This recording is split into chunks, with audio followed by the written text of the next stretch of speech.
guys. Welcome, my friends. Welcome back to our podcast, People Bring Profit. Thank you so much for joining us today. First, I want to start off by this. Obviously, there's an empty seat right here. Justin is out sick. Yep. Yes. So we miss you, my friend. We said a little prayer for you. Hope you get well. He's had the flu, like really bad. Yuck. He sent me a picture of him, like in his home camera, him falling down the steps because he was so weak, I guess. No way. Yeah. So Golly. yeah, we Poor thing. He's fell twice in the last week. I know he's got some issues. Yeah. So we put off the shoot a couple of days because we were hoping he gets well, but with the holidays coming around the corner, we said no, we don't need him in the office. And this was an opportunity for me and Kim to gather today. But hello, Kim. How are you? Hello. I'm doing great. Yeah. So my sidekick that I've had here for years, as y'all know, we were high school sweethearts and we're business partners. Yeah, She's the we are. best CFO anybody can have. Well, thank you. Thank you very much. She's Same to you. She's running for my job every day. Yeah, I'm coming after you. That's right. So today's a great day to discuss, since it's just me and Kim, and we've got this question asked a lot. Okay. And I think we should go dive right into it, Kimberly. Yeah, let's do it. So the question comes from, I don't want to butcher this, but Block Eds, it looks like, BLOCKEDZ. And anyway, they reached out and asked us this question. I would really love to hear about your experience with Quiznos. It's no secret that the company exploited their franchisees and ended up running any chance of success. We witnessed that personally. But how was it seen from your point of view, and how do you apply what you've learned from the experience? And how would you choose to invest in another franchise? I would start to say this. We get this question asked a lot because we were started out. Guys, if you go back and look at our past, me and Kim started at Quiznos. Years back, we were 26. We bought our first Quiznos, very young, eager, ready to get in business. Opened that one for the first year because that was the rule. You had to open 1 year. And then we opened our second, which was you, ran the second one. So we get asked this a lot, like, man, we love Quiznos. What happened? So I want to say point off right now that this is our point of view. We were deep in that. We were invested in it. We sunk every penny that we had into it. Yes. So we were deep invested. This is our opinion on Quiznos and why we failed. They fell apart. Yeah. And what we would have done a little differently, maybe. So, yeah. Yeah. So I think for us, going in as new business owners, very new in the business, some of the things that kind of tripped us up was we really didn't do a whole lot of research on the development of the franchise. So you want to talk a little bit about how we got into it and what...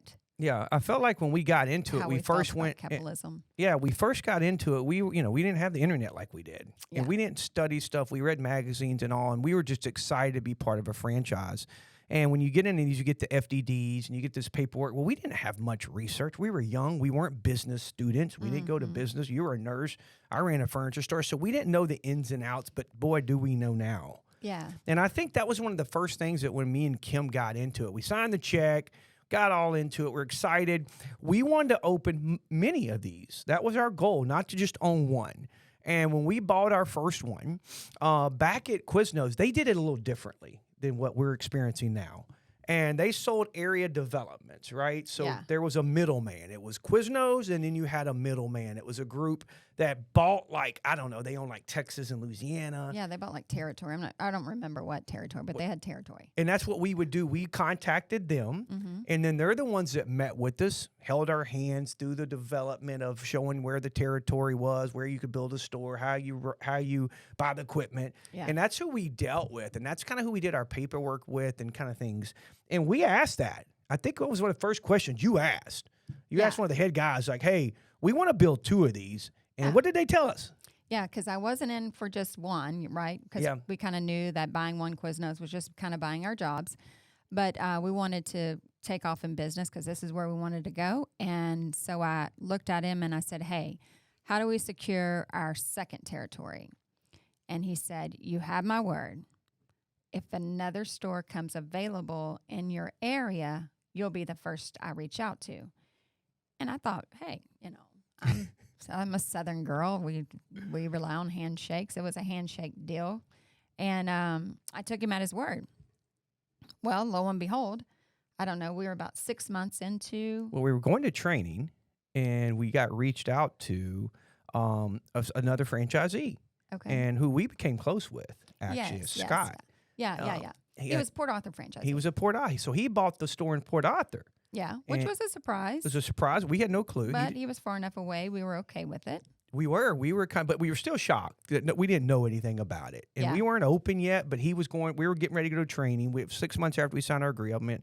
So Scott, actually, me and Scott went to training together. I came pretty close with him. He was a Subway franchisee before this. Yeah. And we and you leaned on him because he had a lot of experience. He was a little older than us. Yeah. But me and Kim were shocked at that point because we were told that, oh yeah, we'll let you know when there's a territory. So well, Port Arthur was only 20 minutes away. I mean, we have a Buffalo Wild Wings there, one in Port Arthur. We have an Arby's, one in Lumberton, one in Port Arthur. So that's kind of our home background where it's at.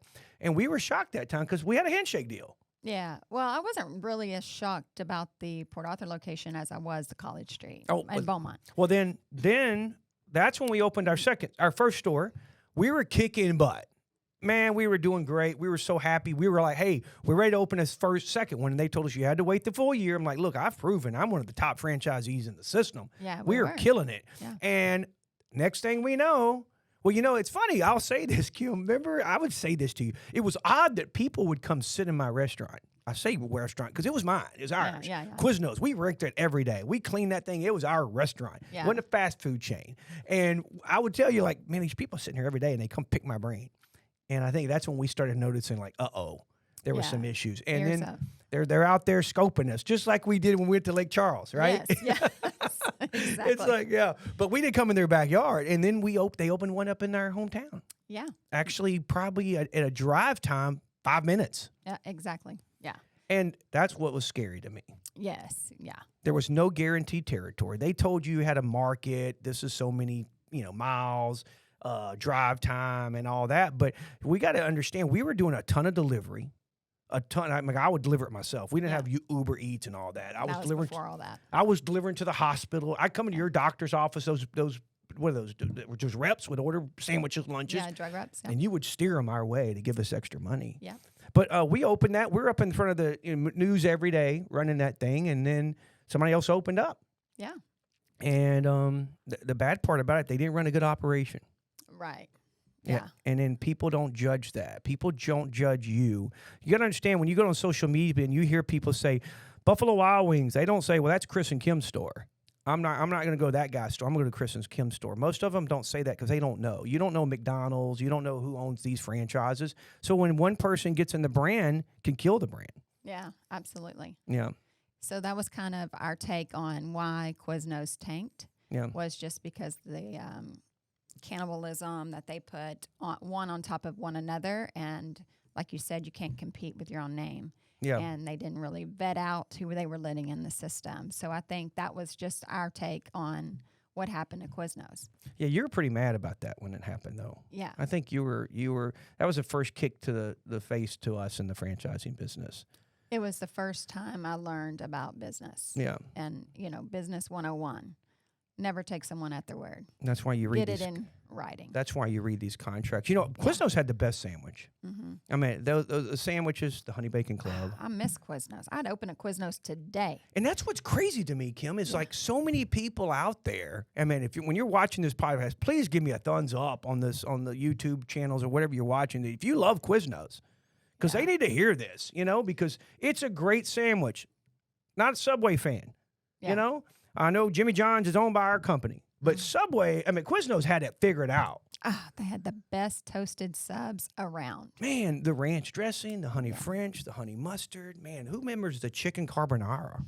Oh, the chicken carbonara, yes. Dude, I might have said it wrong that time, but it was good. Man, so that's what's scary is they had a brand, and they sold us these franchises, but then it became, like you said, it became buying a job. My job, when I bought into franchising, that's why you buy into franchising, because they give you a system, and you hope you can build it and run it well, learn it, then duplicate it. That's right. And then duplicate. That's the part of franchising. If not, do a mom and pop or do your one-off and run it yourself. Yeah. But that was our goal, to open many and grow as like we did with Buffalo's, and we could not do that with Quiznos. Yeah, so you brought up a good point. So what have we learned from the Quiznos brand is that as we ventured out to look at other franchises. Yeah. We learned how, if the franchisor was providing any protective territory, and what did we need to do to protect territory. Yeah. And that was basically through development agreements. Yeah. Like we go in now, we make sure that in our development agreement, that no one else can really come in our backyard but us. Yeah. And we look at that through our FDD. And we strategically select territory too. Not FDD, our agreement. For a development agreement, yeah. Yeah. But we strategically, when we build out a concept, we try to strategically, you're always like that. Hey, let's look at this market. Let's look at this market. Let's look at this market to kind of protect your backyard. Yeah. And then if they don't have those particular territories on their map, when you do protect your territory, then you can have the ideal of backfilling, because normally when you backfill, like we did in Port Arthur, Port Arthur wasn't even on the franchisor's development list. That's right. But we knew it was a good market. But because we had secured pretty much Beaumont onto Louisiana, Lake Charles, we had that like territory within. Yeah. So we were able to look at the territory and know, hey, we can backfill maybe some possible restaurants within this development agreement. It's funny too when you said that, because when we did Beaumont Lake Charles, our franchise agreement, we always had Port Arthur in the back of our mind because we knew how good that Quiznos did. Yeah. Because we knew they were successful there. But Absolutely. then when we called, so that was a kind of protection. We didn't want to go out and put our name on that brand, on that market yet. So we kind of saved it. But then I remember calling Buffalo Wild Wings and saying, hey, we want to put one in Port Arthur. And they laughed at us like, that's not on our map. Yeah, it's like, wasn't on their map. You missed it. Mm-hmm. It is on our map, And when it was on our map. But it was very smart and strategic, because when you sign up for these development agreements, you're paying for the franchise fee, usually up front. So it was just a unique way for us to keep our cash in-house and always know, hey, we're going to go after Port Arthur and secure it in our deal. But one thing, this happened to us at Buffalo's when we were younger, growing into it, which we weren't ready, or we could not make that step. But Buffalo's was good about calling us too. They called us. I remember the store on Beltway 8 and said, hey, we got a great store on Beltway 8. Yeah. Would y'all want to build it? Because y'all are great franchisees. And they reached out internally to us. Mm-hmm. But at that time, we weren't financially ready. We had just opened our second Buffalo Wild Wings, and we were just getting on our feet. And we couldn't do it. I mean, we wanted to do it now. We wish we would have. We wish we'd have been a little bit stronger to do that. And that was some of the problems with Quiznos, too. They sold these franchises. It was like every time we go to a meeting, there'd be 30 stores, and there'd be 30 owners. Yes. Yeah. It was like, well, on this one. And every time that owner worked at that store. Yeah. They physically worked at that store. I go to Subways all the time, see them, and most of the time the Subway owner works there a lot. Mm-hmm. And that was the downfall of that with the brand. I mean, great brand, but we learned a lot. You did. I remember at that point, you sharpened your pencil and said, this will never happen to me again. That's right. That's how you are. You're very competitive with that. Yeah. So I think that, guys, to kind of sum it up with Quiznos, is it was a great brand, had a great product. It's just their structure of the business side of it was kind of the ones of the franchising that kind of fell apart. And I wish they would have got it together. And we used to voice our opinion all the time, but they didn't listen to us. No, we were just a small fish in a big pond. But now we're getting bigger. Yeah. So that's a little. I hope we answered your question. And Quiznos was a great brand. I felt our thing. I remember this is just us saying this. They fell apart just on the franchising side. Just picked wrong franchisees and didn't grow internally, and kind of grew externally, bringing more people in. But since it's just me and you, let's talk about this. Let's talk about it. We always get asked this: how's it to work with your wife or husband every day? And I don't think me and you really ever to talk like that. Yeah. Yeah. So I get asked that all the time. How is it like working with your husband every day? Yeah. So, I'm like, well, there's a lot of pros, and there's some cons as well. Cons? Yeah, absolutely. I want to know about this. So let's have a quick conversation about that. Let's share the wisdom that we have. We've been doing this together. We've been married. We dated 6 years. We've been married a long time, 27 years now. Yeah. We've been in business together since we bought our first Quiznos. Even though Kim did not run that Quiznos every day, she was still a nurse. She overlooked a lot of stuff for us. She paid attention to the leases. She did a lot of the back of the house, and then she came to work at the second Quiznos, and we've been partners ever since. Yeah. I mean, me and you have been together probably for about 19 years in business, working elbow to elbow. Yeah. It's been about 19 years. It's cool to work together with your best friend, your wife, and the business partner. I think one of the biggest pros I think it is we're kind of aligned together. Our dreams are aligned. We know where we want to get to, and I think we our vision of that is great because we love the business we do, and we enjoy what we do. Yeah. What do you feel? Yeah, absolutely. I feel like both of you and I have this awesome entrepreneurial spirit. We're internal drivers of ourselves, and we make a really good team. Because again, we're futurely aligned. We want more. You have a desire for more. I have a desire for more, and so we kind of push each other, continuing to grow. I feel like you push me sometimes to grow, and then you pull me back a little bit because I want to do too much, and then vice versa. When I get a little stagnant, you start pushing again, you know? Yeah, well, a lot of your growth is without a plan. Yeah, and so you're a visionary. Well, hey, I'm excited you said this because that's what's cool about, too, is the pros is that we're different people. Absolutely. I mean, like, I'm the type that says in the CEO mindset, let's grow, let's do this. And let's just say, let's drive to Destin, Florida. And you're like, great idea. When are we leaving? When are we getting gas? Where are we staying at? Do you have a plan? When are we driving to get there? Yeah, like, how are we flying, drive? How are you doing this? And you always want to know the plan. So I got the plan. Well, I want it wrote down. Yeah. That's the difference of me and you. You're very, like, crossing the T's, dotting the I's, just the whole plan. If we were both like me, oh man, we'd be in trouble. Or if we were both like me, we probably wouldn't go anywhere. That could be a negative here in a minute. A con. Yeah. That's a con. I am such a perfectionist in nature. Yeah. And you're such a ADHD kind of person. So you have to go and I have to make sure that it's going to be perfect on the way there. Yeah. And so, we could get bogged down. ADHD, OCD too. So the ADHD does this and the OCD's got me going all over the place. Yeah. So that's cool. But, I think a pro too, Kim, is man, it's so cool to come to work and work with your best friend.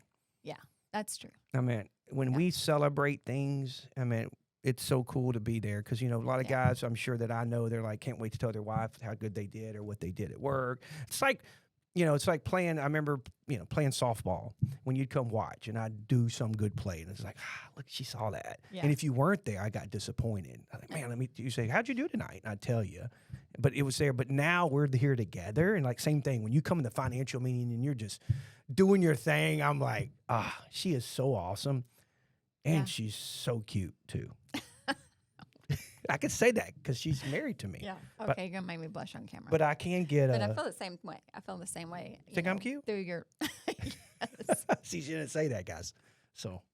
Yes, through your leadership role here in the company, it's, I look up to you and just, I appreciate you and how you lead us and the people, and you're always behind us, energizing us to move forward. And it's real, like you say, you'll never get the moment back. Yeah. When something exciting happens here at the office, we'll never get that moment. No matter, you can go home and tell it to your wife or your husband, but to be in the moment and to live in the moment, it's an awesome thing. It is. So, it is. I mean, you can come home and say, man, I just killed this presentation. Let me show it to you on my laptop. And if I wasn't there to watch it and watch the people align with you and kind of see your vision with what you're trying to talk of financials, man, it's like a home run. It's like, so when I get to see it, it's like in person, it's like, wow, I just got to see her at a Grand Slam in the World Series in person on the sideline. And as soon as she comes off, I get to give her a hug. So I think that's a pro too, is just being best friends.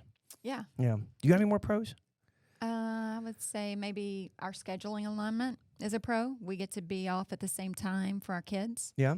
We get to schedule around things at the same time for our kids. So, True. Working alongside of you and for ourselves and company, we get to kind of schedule. Yeah, it's because I think I was leaving this morning and you were like, hey, can you fix this earring? So I'm trying to fix this earring for chapel. Yeah. Wearing your glasses. But then you were like, hey, Thursday's lunch day for chapel. And I haven't got to go. Yeah. Because they only allow one parent nowadays. They're still following, I don't know, since this COVID bull crap. It's so weird. Terrible. So you can only go on a certain day and only one parent can go. So I'm putting pressure on you. Like, I know you've been like twice. But that's cool. You reminded me, and I can take off anytime and go, and then we go pick the kids up and work together, and our schedules work out. We're good for vacations and things. So scheduling is a 100% thing too. And then when you're late to work a little bit, you don't get in trouble. I don't get in trouble when I'm late for work. And then when she calls me when I'm on the way and say, hey, I'm cooking dinner tonight. Can you stop and get some Worcestershire sauce or whatever? Yeah. So then I have to. You said it pretty good. I did nail that. I practiced. You nailed it. Because I was like, what do you call that? So I had to circle back around, and I was late getting here to work. Everybody knows I get here at a certain time, and I was running a little late this morning, so I can go get that and help your schedule a little bit. Yeah. So what's some cons, Kimberly? So I think for you would be a con is living with a perfectionist. I think that would be your con. That's my con, living with you. Yes. Because like when me and Kim go to restaurants, and especially ours, like we just remodeled Beaumont, and I'm so excited about it. But we're not finished yet because we had to reopen, and there's some stuff that we're still working on. But you sit there and you're like, the lighting's not perfect. I'm like, well, it's good. It looks great to me. You're like, no, it's not. Yeah. So you're a perfectionist. You are. I mean, when I go in the store and I'll give it a 95, you're going to give it an 80. Oh, yeah. 100%. 100%. And we tell our teams this all the time, guys. And I look, Kim, it's not a negative. I mean, it is, but it's not to me, because I tell our team all the time, the day I come to you and the day me and Kim, her or myself, go to one of our locations or sit with you in a discussion, a meeting, and we don't come with you with some constructive criticism. Like if I go to my store, there's no way you're going to hit 100. No way. And the day I just keep walking out without telling you one thing, the day you want to quit the company. Yeah. And I feel the same way with you. If I'm not getting pushed by you and challenged by you to have better financials, to have a better plan, to, how are we hiring people? I think that's a pro, but it is a con because it is hard. Yeah. I mean, as a husband, when you come to me and we're on the way home and you're like, yep, not good. Mm-hmm. And it falls on the operation. I think we had a meeting the other day, and you kind of blew up the operation side of us because we were failing at one point, and I kind of spoke up and said, hey, guys, I'm embarrassed. This falls right on my lap. Mm-hmm. I'm the leader of this company, and I'm sitting back allowing this to happen. So I do enjoy it, but it is tough when you're my wife, because then I want to man, she's riding me hard today. Yeah. Yeah, absolutely. So that perfectionist also leads to competition. So I would think that's another con here, because you're competitive on your side, I'm competitive on my side. And if your side's not being perfect, I get, pretty competitive with you and say, let's go. What's holding you back? What's wrong with the operational side of the company? Yeah. And so I think that also could be a con. It is. Very much so. Because I'm a pretty competitive person. I think you're a pretty competitive person. And sometimes that competition gets in our way, and we're like, we have to take a deep breath. Walk out. Yeah. I've done that. Breathe in, breathe out. My younger self was hard working with you. Yeah. Because you were very competitive, but perfectionist, all on the top of it. And you wanted to be always best in class. Best in class. Everything you do. And I don't understand people that don't want to be best in class. I serve on boards. I serve on different committees. It just best in class, to be the best that you can possibly be. That drives me nuts when people don't have that same vision. Yeah. Because there's so many people that do, like, let's just be best in class people. I know you want to vent so much. I guarantee you do. Yeah, and it's true. I mean, there's no doubt about it that we're both that way. But it is a con, because I want to win, and I want to be best in class. And I always, every time I've coached football or any of my teams that I've coached, it's like we would win like 41-7, and I was still mad. And our friends of mine would come up to me and say, Chris, we only gave up. We won 41-7. I said, I know, but we gave up that one touchdown. Yeah. But when it came from you, being a wife, now being my business partner, but you're my wife, it was harder for me to swallow. So young people out there that are starting your company and you're working with your wives or that, you got to learn, understand to separate that, right? Because she's just pushing the business. She's not pushing you personally and as a husband. Mow the grass better. Yeah. No, run the business better, because that's what pays the bills, right? Yeah. So I think that's what's cool about the competitiveness. But you're super competitiveness in a such a humble way, though. You know? I try to be. Yeah. I really do try to be. That's my goal. Yeah. Sometimes I may not come across that because I'm just so straightforward sometimes. But again, I strive to be the best I can be. Obstacles are just what they are. They're just obstacles. It's not something that blocks my way or my vision. I keep moving forward. As long as you're moving forward, you're progressing. And that's right. I just want everybody on the team to align. Yeah. Sometimes I say something and out of my perfectionism, and my team's like, am I doing everything I'm supposed to be doing? Or, are you proud of me? I'm like, I'm absolutely proud of you. But it's my goal to push you forward. Yeah. And as well, it's your goal to push me forward. I expect the same thing in return. And we do. Yeah. I mean, you come to me all the time with ideas, and I critique it, and you listen to me like, thank you, I needed that. And you'll have a presentation, it knocks out of the park, but I might give you a little bit of sprinkle, and the next thing you're like, thank you, I needed that. Yeah. To hear you say that to me is like, wow, good. Because that's the husband side of me. That's not the business side, the CEO side. That's the husband side, like, man, she liked that. Yeah. Mm-hmm. So it's cool that I want to say one of the cons, Kim, is we never turn off. Like when we go eat dinner, we're trying to get better at it. You kicked me at dinner the other night because it was just me, you, and Clara. It was her birthday, 18th birthday. Shout out to our Clarabelle. Happy birthday the other day. But you kicked me on the table and said, stop talking about business. Yeah. Because that is a definite con in our business. I mean, in our relationship as far as our home, is that our kids, they grew up in this business. They grew up listening to mom and dad talk about business all day long. We wake up, we talk about business. We go to bed, we talk about business. We go out to eat, we talk about business. We go on vacation, we talk about business. Business is what we talk about. Even you and I, we can't break away for like a date night without talking about business. Mm-hmm. That's just our life. It is what it is. Sometimes I think, what's it like to just sit here and say nothing? Yeah. What is a non-business couple talk about? What's it like? Yes. What do non-business people talk about? Like, hey, honey, what are you cooking for dinner? Yeah. Don't ever cook that again. Yeah. I mean, I don't know. But anyway, that's our life. And our kids see that at the dinner table. Yeah. So, and our kids, if you notice that they'll tune us out and they'll go into their own either conversations if they're together, or they'll go into their iPad or their phone or whatever if we start engaging in business. Yeah. So we really have to try as a couple when we're out with our family to not engage in business so that our kids can enjoy mom and dad without being mom and dad the business owners.